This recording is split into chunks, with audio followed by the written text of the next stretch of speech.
Hello everyone, welcome back to some more of The Great Ace Attorney Chronicles. Last time a bunch of things happened, which for me the last time I recorded was around a month ago now, I think. It was still June, and now it's like the beginning of August. So, yeah. The funny thing, in like a few weeks, I think in like a few weeks or so, it'll be like a full year since I started this Let's Play, so go show you how long this game is.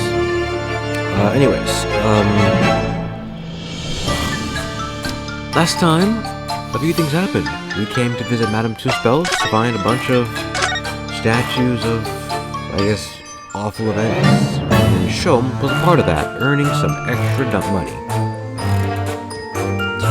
And, as it turns out, this place hid a lot more than mere statues, because, as it turns out,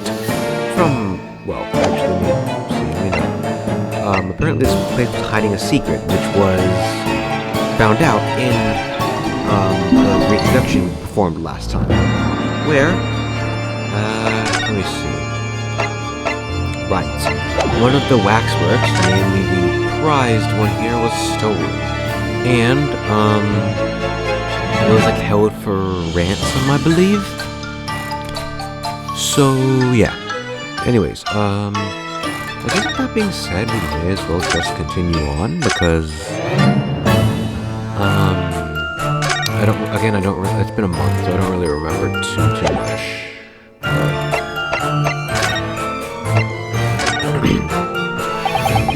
Tell us more about the stolen waxwork, please. It was some days ago now, when I came in here one morning. I immediately noticed that the waxwork was missing from the special exhibit here.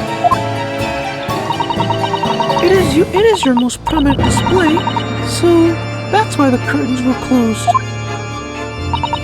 And I found the ransom notes in its place. The culprit must have broken in during the night and taken it then. So, this waxwork that was stolen, it was a model of some horrible criminal, I suppose? Of a particularly horrible criminal, in fact. The killer who left a more profound scar on society than any other. I would say the Professor.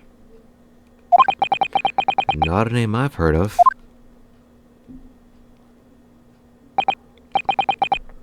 So, Mr. Naruhodo, it seems the circle is complete.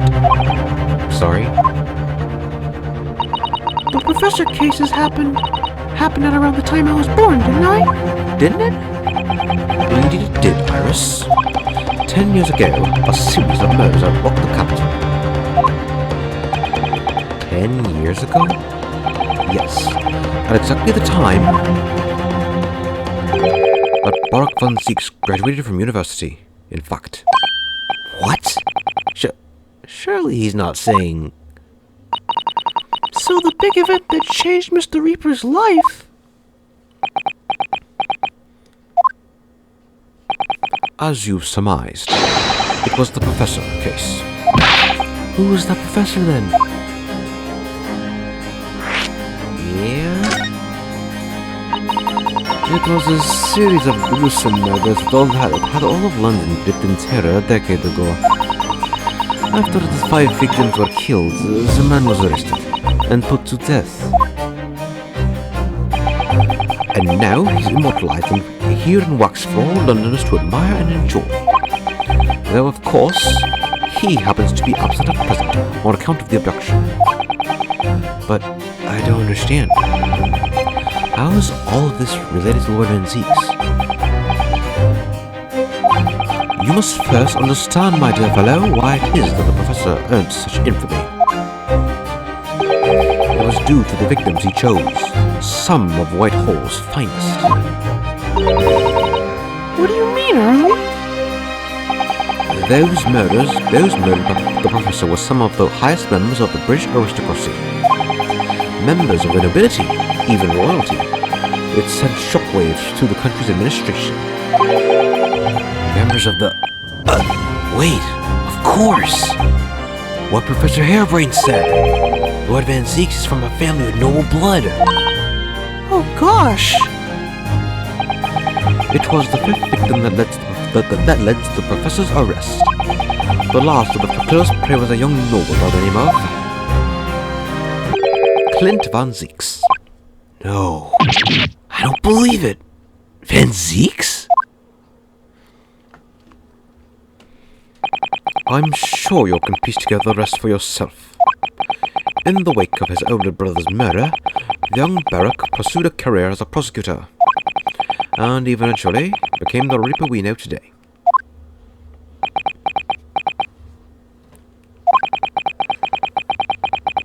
I had no idea Lord Van Zeeks had such a tragic past.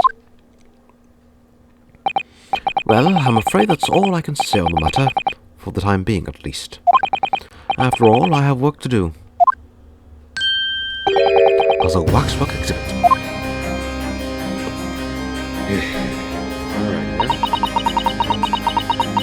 I'm afraid I shall have to excuse myself as well. Ah, yes, of course. It's been a pleasure. Thank you.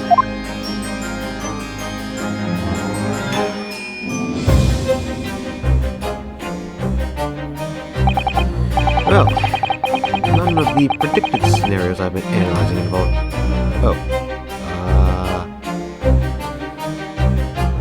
I don't know this voice. I thought this was Ryusuke's narration. Oh. Okay. What was Hairbrain's?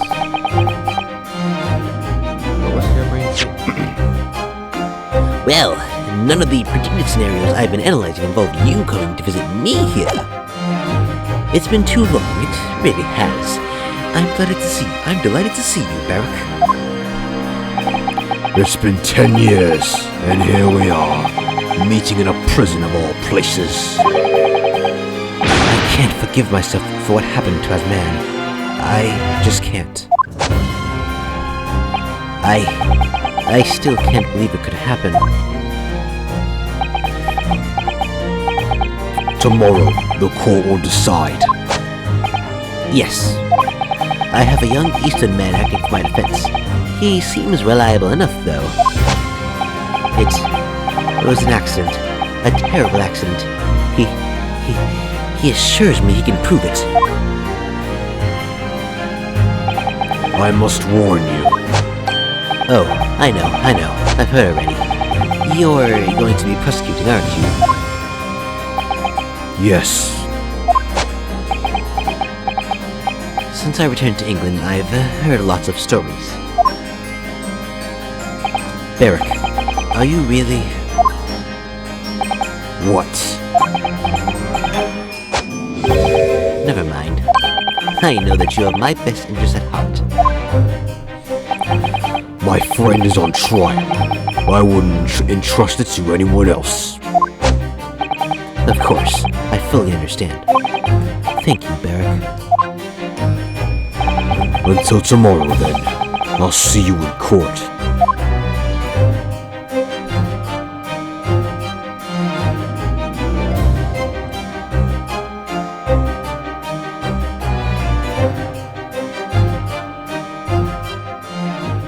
Sorry, it's been a month and I've literally not practiced. It'll take me an episode or two to get back to the voices and whatever. Anyways, what's gonna happen here? Which, it was 7/14. Oh, 7/14. Oh, so it's literally been almost a month, huh? Okay. It was July. Alright, I guess let's do this one. Let's start the trial. Oh yeah, this will be a shorter episode since I'm kind of going back into the groove of everything. 23rd of October, 8:52 a.m., the Old Bailey Defendant's Antechamber. I can't believe it's been 6 months since I was last allowed to work in court.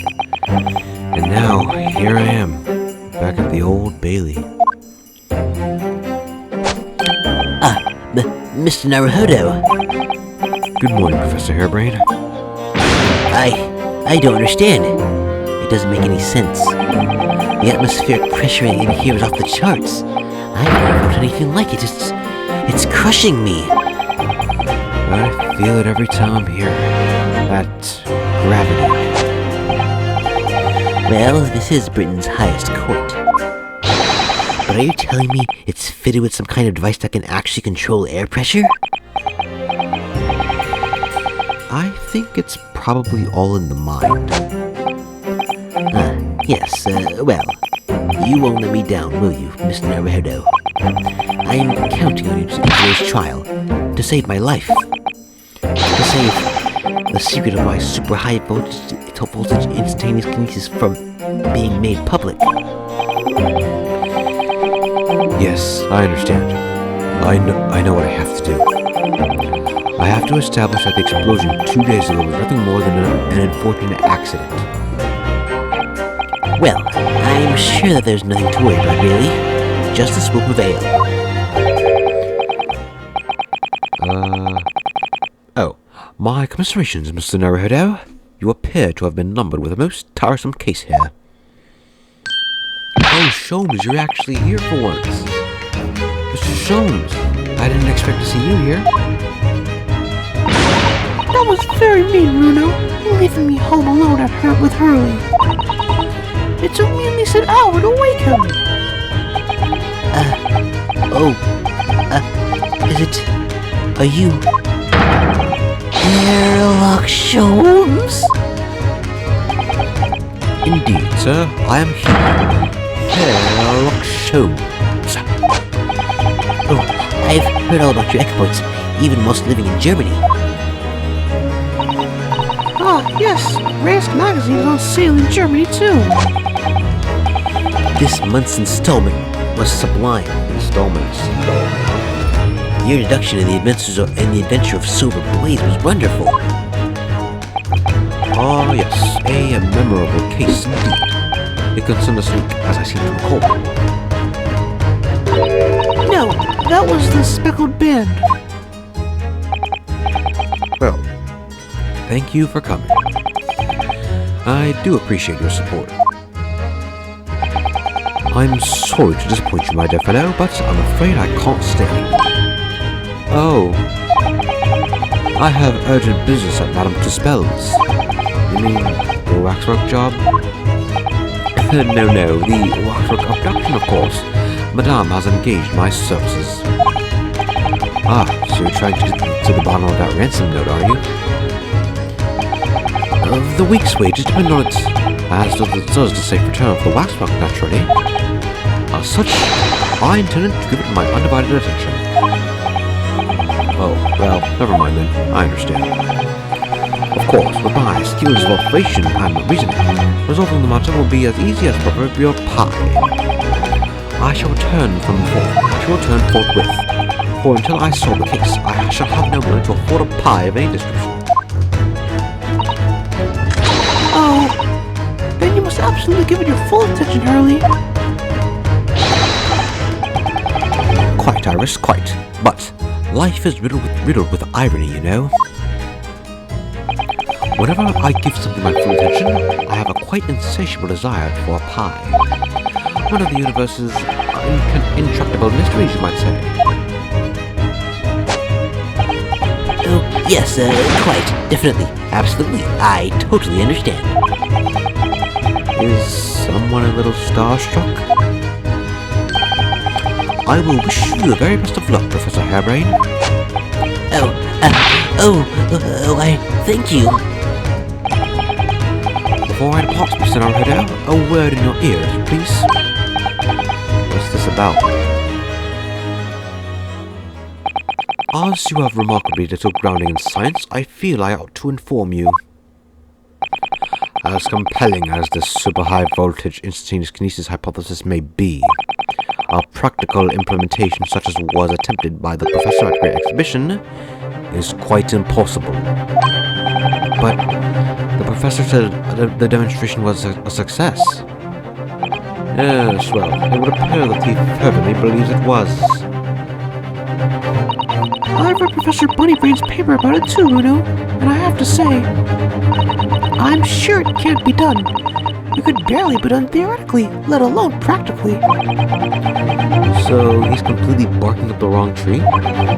But how could an experiment that had no possibility of succeeding in fact succeed? That's contradictory.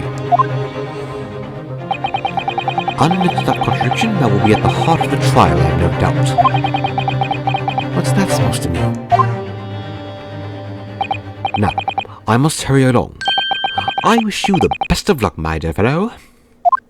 See you later, Hurley.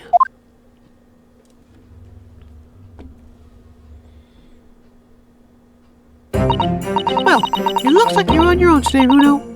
But shut up. You can do it. Oh? What about you, Iris? Oh, no, I'm afraid I can't help. I have something I need to do. Yeah? I see. It's going to be a big surprise for you when you find out what it is. That sounds ominous. Counsel for the defense and the defendant. Court is about to be in session. Make your way into the courtroom at once. We're on our way. Alright. An experiment that the laws of science say can't possibly succeed. And a scientist who's convinced that it did. That's the riddle you have to unlock here, Ryunosuke. That's the key to this case.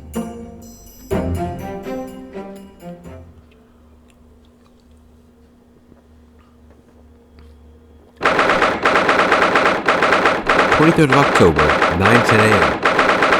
Lord Bailey's courtroom."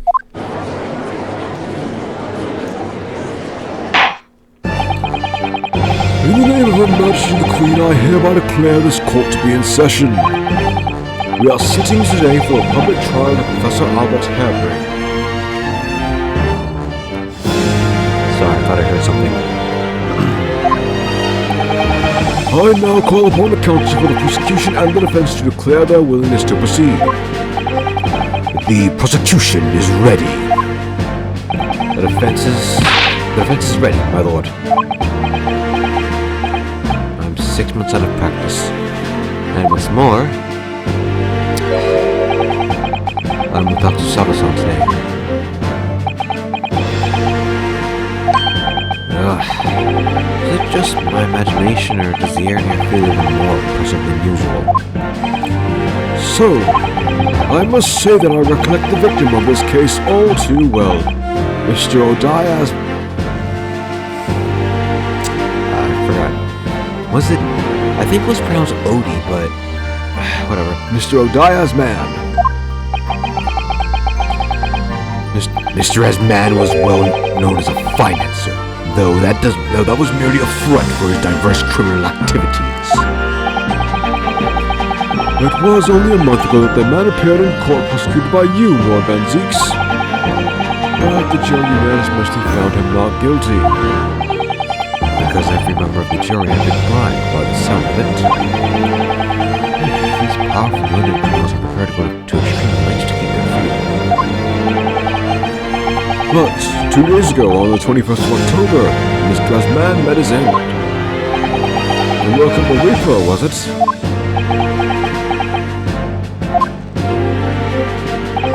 If that is how your lordship will describe divine retribution. But the fact remains that Mr. Asman's death was a direct result of the actions of the accused, Professor Harebrained. Very well then.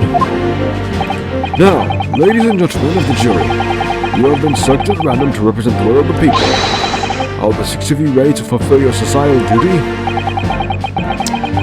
Yes, right. Good people. What we call them.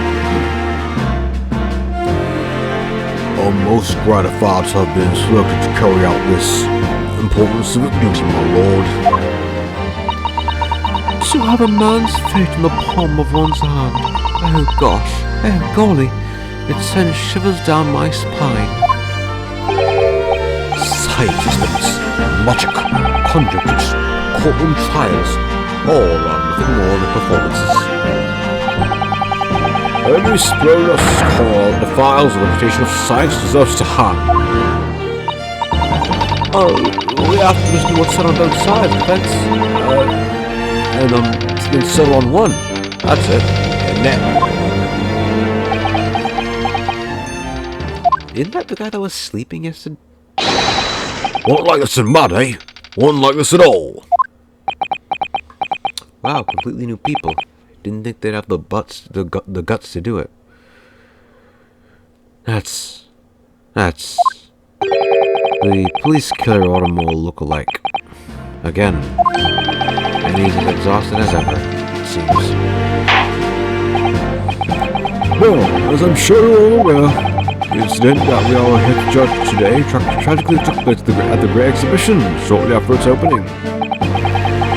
Though the death toll could have been far worse, with the exception of the victim, no one was killed. Nevertheless, the dream of the science being exhibited rapidly turned into a nightmare for the spectators. A tragic turn of events, and as such the eyes of all London, no, of the whole world will be on this trial. It is our duty to reach a swift and just conclusion, I feel. So, your opening statement, please, Lord Van Zeeks. At the heart of this incident is technology never before demonstrated anywhere in the world. One of science's latest developments, I take it. The government is keen to capitalize on the Great Exhibition to improve Britain's technological advantage. The technology being demonstrated by the accused was described as super high voltage. I'm just gonna say SHVIK because I don't like saying the whole thing. SHVIK. Good Lord!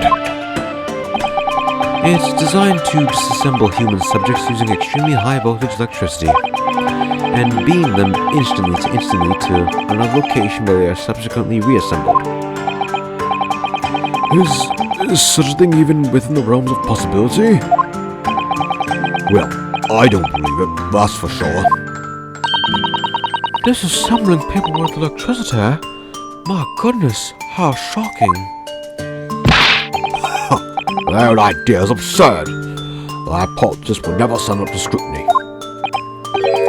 Sir, I believe you are a fellow of the Royal Society. Are you not an expert in your field? What is that? Sorry about that. Alright, back to this. I am. My word on the matter can be considered final. Instantaneous kinesis is poppycock. So, this expert and Mr. Shums are in agreement. It's impossible. What is the prosecution's view on the matter? The prosecution would assert that the accused's instantaneous kinesis demonstration was a success. What? What rot?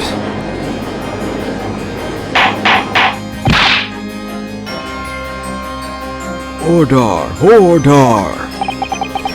The professor's hypothesis is currently under investigation by the British government. If it is deemed to have merit, a substantial research grant will be made available. The accused made use of the invention built on his new hypothesis to take Mr. Asman's life,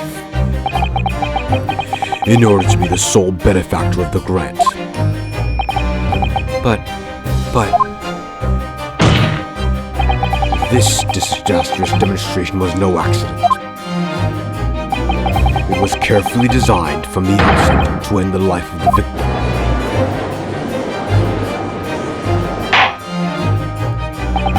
Thank you, Lord Van Zeeks. The prosecution's stance is clear. But you will bring forth witnesses to substantiate your claims. Gladly, my lord. Off with the cape already? Bailiff, show the first witness to the stand. Alright, so I'm just looking at the time here.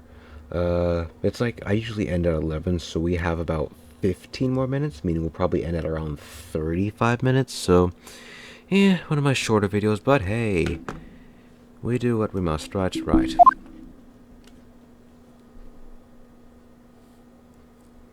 The witness is the defendant?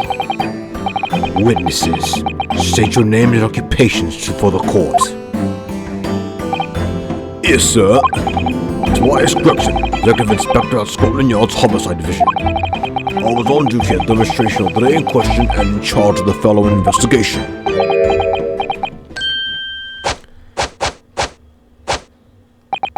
Albert Hepburn, scientist.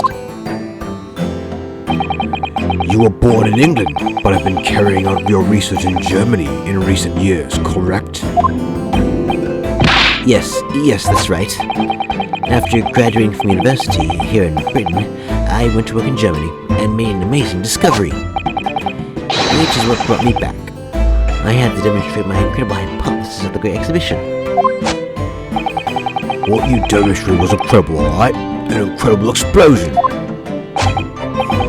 But the science was a success. The instantaneous kinesis worked. Everyone saw it. They must have done. Yes, there was some terrible accident, but the demonstration of my hypothesis was a success. Well, that much is undeniable, as shown in this photograph taken by the forensic investigation team. What's with that stab wound? This was taken inside the Crystal Tower, I take it. The centerpiece of the exhibition, no less. That's right, my lord. Seems the victim rammed straight into it. I see. Very well. Submit the photograph as evidence. Yeah, what's this wound in his chest? As the courts heard, the victim of the incident was Mr. O'Dia's man.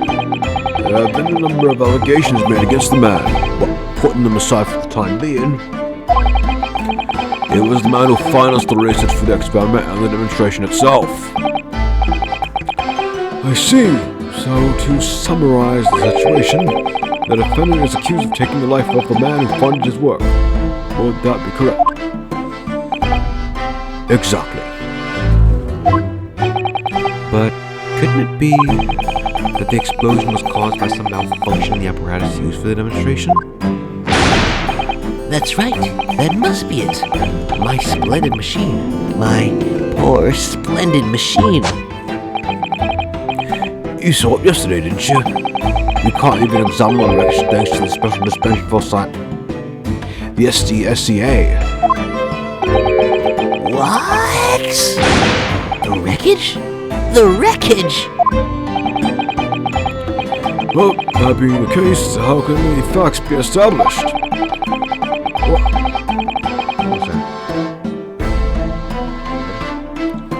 How can it possibly determine whether this was an accident or a deliberate and malicious act? Extremely simply, my lord. I beg your pardon? Isn't that right, witness? What? Sorry, me? No, your neighbor.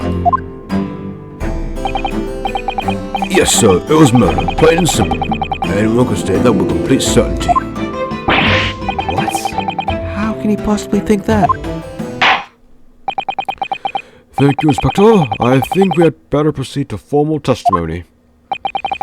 You will explain to this court on what grounds you claim this experiment to have been a front for murder.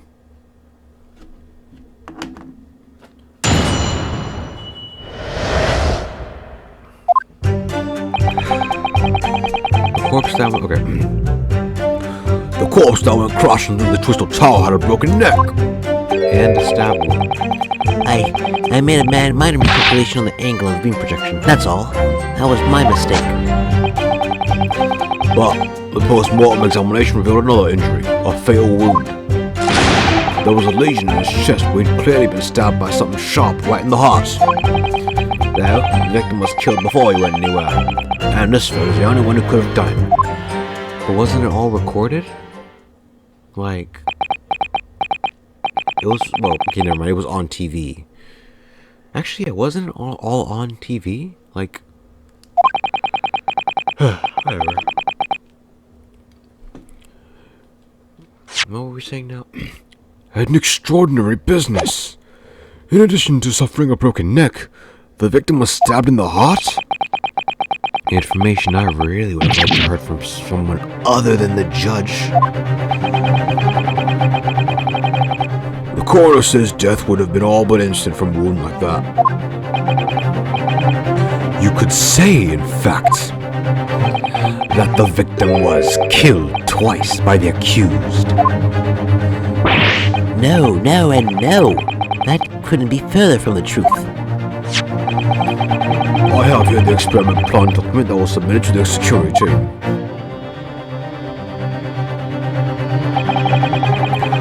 The victim stowed himself inside something called the birdcage, ready to be beamed instantly. To the second level of the crystal tower, about 25 yards away. The experiment did not go according to plan, however. As the machine was put into operation, there was a large explosion. The blast caused the beam to travel to a point higher than intended. Accordingly, the kinesis resulted in the birdcage materializing in midair, from where it subsequently fell, crashing through the glass of the crystal tower's large round window. My word! One assumes the victim's neck was broken upon impact with the tower then. I'm so sorry. I didn't mean for this to happen. The machine was too powerful. But honestly, really, I swear, it was just an accident. A terrible accident. Unfortunately, that excuse can't save you. No, not considering the sharp murder weapon that pierced the victim's heart. Murder weapon? What are you saying? This is the autopsy report submitted by the coroner. The prosecution would like it entered into the court record. Your request is granted, counsel. Alright, let's read that over. Let's see what we have.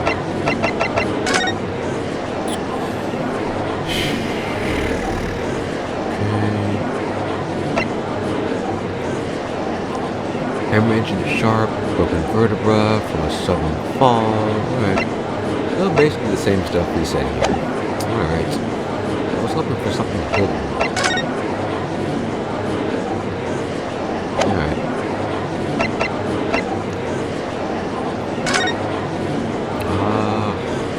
Alright. Oh well. I was there in person, you know. I saw the whole ludicrous performance, and the only other person on the stage with Mr. Asman was that disgraceful excuse for a scientist.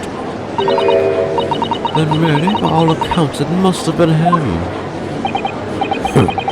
Hard to think otherwise, really. Very well. Counsel for the defense, proceed with the cross-examination, please. Oh, yes, my lord. I need to focus here. It's been a while. Alright, I have like 5 minutes, so I think I will end things here. So, I guess we didn't get a lot done this time, which I guess makes sense. I mean, the entire reason for recording this, for me at least, was literally just to get me used to the whole recording thing again. But yeah, next time we are going to I guess pick apart Drexen's explanation for this case. Yeah, I got nothing. Like I said, it's been a while, so I'm still trying to get back into the groove of everything. But yeah, next time we're gonna get back into things, and yeah, we're gonna see what we can pick apart and how exactly that relates to these pieces of evidence, the crossbow and this green little cloth piece we found on the ground area, where I guess the crowd more than likely would have been. Alright, anyways, thank you all for watching, and I will see you all next time.